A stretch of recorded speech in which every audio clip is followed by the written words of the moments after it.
Okay, next we have John Woodland from 350 Montana.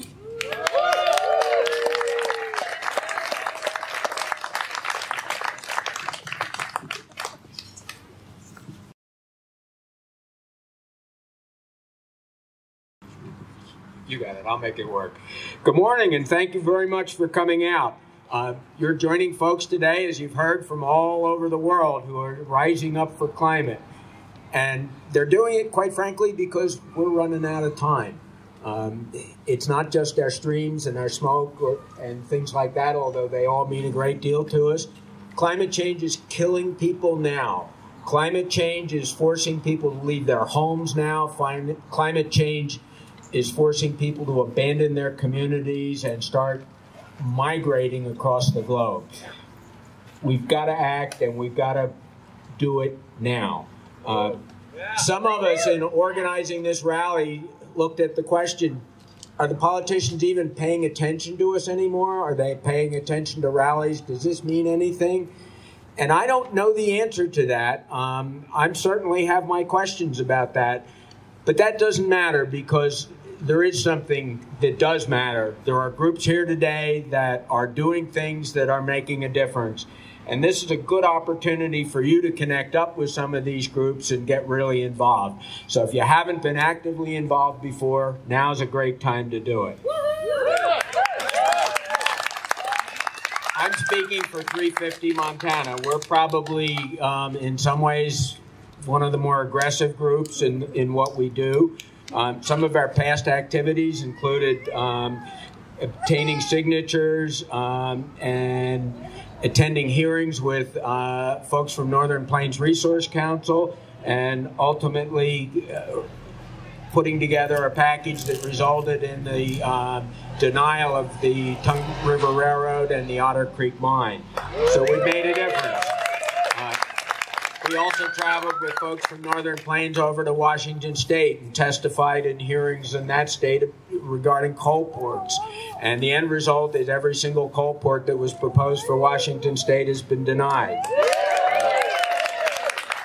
When the Native American community got together and set up round dances in the middle of the Reserve Street to stop the megaloads, and resulting in some arrests and a lot of publicity, we supported them in that as well.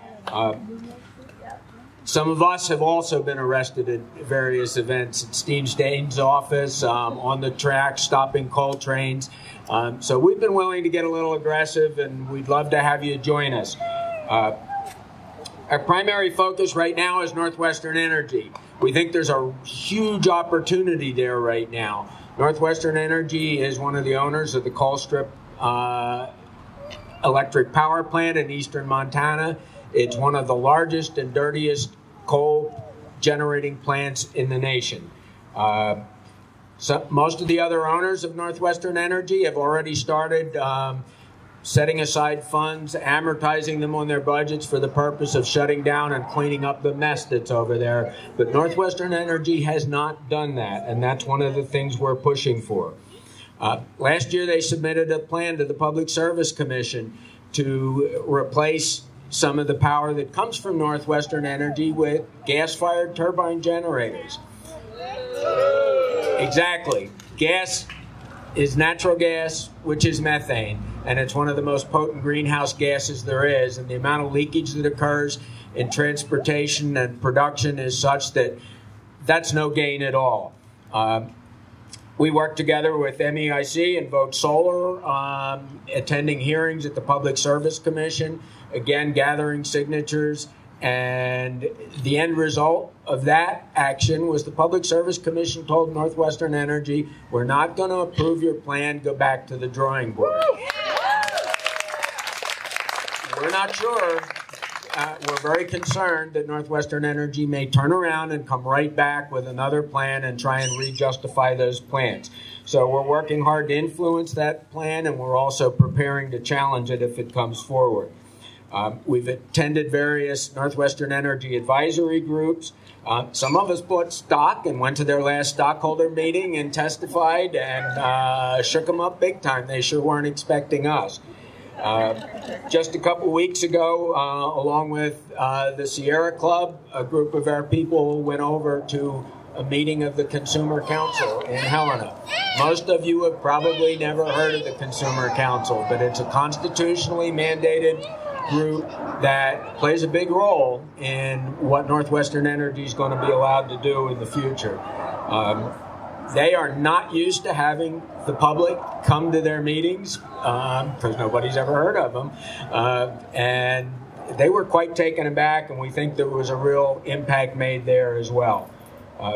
2 days ago, a group of us did a pop-up unannounced demonstration right in front of Northwestern Energy's office right here in Missoula between 12 and 1. We're going to make sure that the pressure stays on. We're going to keep putting the pressure on from a variety of different angles, and we would love to have you join us. If this sounds like something you'd like to be involved in, get in touch with one of the 350 Montana folks that are here today. You can contact us through our website, 350montana.org. You'll see it on a number of the signs down here.